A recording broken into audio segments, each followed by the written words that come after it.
જય માતાજી। ગાજરનો હલવો બનાવવા માટે મેં 1 કિલો ગાજર લીધા છે, તો એને ધોઈ અને સાફ કરીને છોલી લીધા છે। તો એને આપણે છીણી લઈશું। છીણી તમારે બની શકે ને એટલું પાતળું છીણ કરવાનું છે, કે મોટું હોય તો ચડતા પણ વાર લાગે છે અને દેખાવમાં પણ સારું નથી લાગતું। એટલે આ જે મેં ઓનલાઈન મંગાવી હતી એ બહુ સરસ આવે છે। એમાં એકદમ ઝીણી આવે છે, મોટી આવે છે અને વચ્ચે બટેકાની કે કાકડીની કે પણ તમારે ચિપ્સ પાડવી હોય તો પણ વચ્ચેથી પડી શકે એટલી સરસ આવે છે। એક ડિઝાઇનવાળી ચિપ્સ પડશે, એક સાદી પડશે। તો જુઓ, મેં આટલા 1 કિલો ગાજર છીણી લીધા છે। હવે તમે સ્ટીલનું કે એલ્યુમિનિયમનું કંઈ પણ લો તો જાડું તાંસળું લેવાનું, કાં તો પછી નોનસ્ટિક લેવાનું। હવે આની અંદર ઘી મૂકી દઈએ અને ઘી ઓગળે એટલે એની અંદર ગાજર નાખવાના છે। ગેસ ધીમો પણ નથી રાખવાનો, બહુ ફાસ્ટ પણ નહીં રાખવાનો, મીડિયમ રાખવાનો। બધા ગાજર આની અંદર લઈ લઈશું ઘીમાં અને એને સાતળવાના છે। ફેરવીને બધા ગાજરમાં ઘી લાગી જાય ત્યાં સુધીને આપણે એને ફેરવી લઈશું। જો આવી રીતે હલાવતા રહેવાનું થોડી વાર માટે।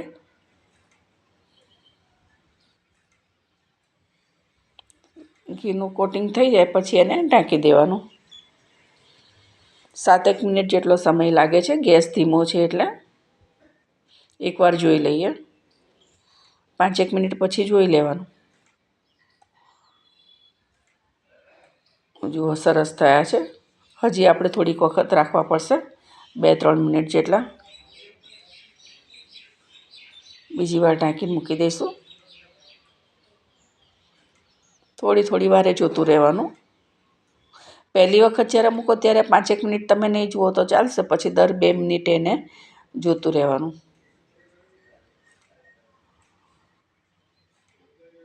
જો ચડી ગયા છે સરસ, તો એને આપણે ઢાંકી દઈએ।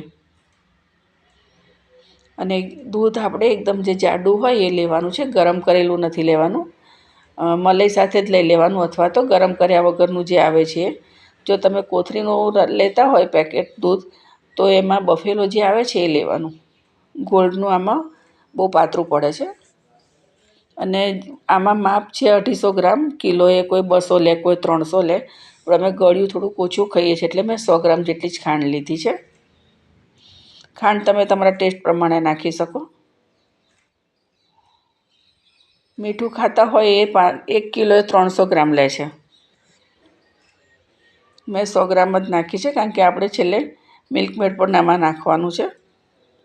હવે મેં બફેલોની જે થેલી આવે છે એ લાવી અને અત્યારે થોડી વાર પહેલાં જ લાવીને ગરમ કર્યું હતું। ઠંડુ દૂધ ક્યારેય નહીં નાખવાનું, તમારે ફ્રીજમાં પડ્યું હોય તો પણ ગરમ કરીને નાખવાનું। તો થોડું દૂધ નાખીને આવી રીતે આપણે મિક્સ કરી લેવાનું।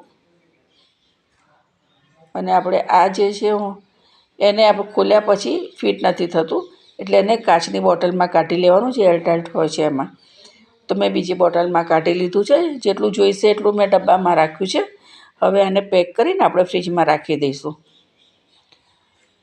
જુઓ, દૂધ સરસ ઉકળવા લાગ્યું છે અને હવે આપણે એને એકદમ ધીમા હાથે ધીમે ધીમે હલાવવાનું ને। અહીંયા પેલું જે ગાજર છે એ બધા તૂટી જશે, એટલે હલકા હાથે જ એને ફેરવવાનું અને હલાવવામાં બિલકુલ ઉતાવળ નહીં કરવાની।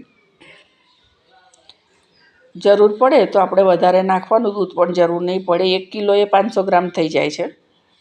તો જુઓ, સરસ થઈ ગયું છે। હવે આપણે આની અંદર થોડીક દળેલી ખાંડ નાખીએ।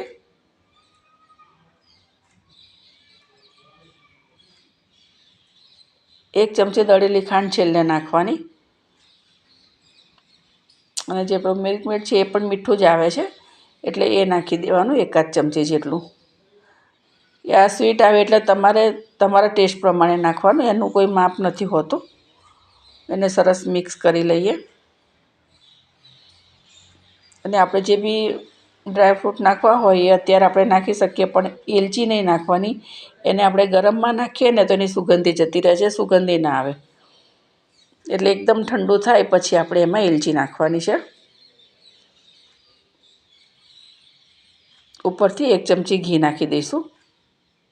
ઘી તમે પહેલાં ગમે એટલું નાખો, પણ બની ગયા પછી 1 ચમચી એમાં નાખવું જ પડે છે। તો જુઓ આપણો ગાજરનો હલવો તૈયાર છે. ચોક્કસથી મને કમેન્ટ કરજો. સારો લાગ્યો હોય તો લાઈક શેર કરજો. જો એકદમ ઠંડો થઈ ગયો છે તો હવે આપણે એની અંદર એલચી નાખી દઈશું. અને જરૂર લાગે તો હજી આપણે એને 1 ચમચી ઘી નાખવું હોય તો નાખી શકીએ. એલચી મિક્સ કરી લઈએ. શિયાળાના હિસાબે જલ્દી જામી જાય છે. તો તૈયાર છે આપણો ગાજરનો હલવો. સારો લાગ્યો હોય તો કમેન્ટ કરજો અને લાઈક શેર કરજો. નવા હોય તો સબસ્ક્રાઈબ કરજો. તો મારા વિડીયોમાં ચોક્કસથી તમે શેર કરતા રહેજો.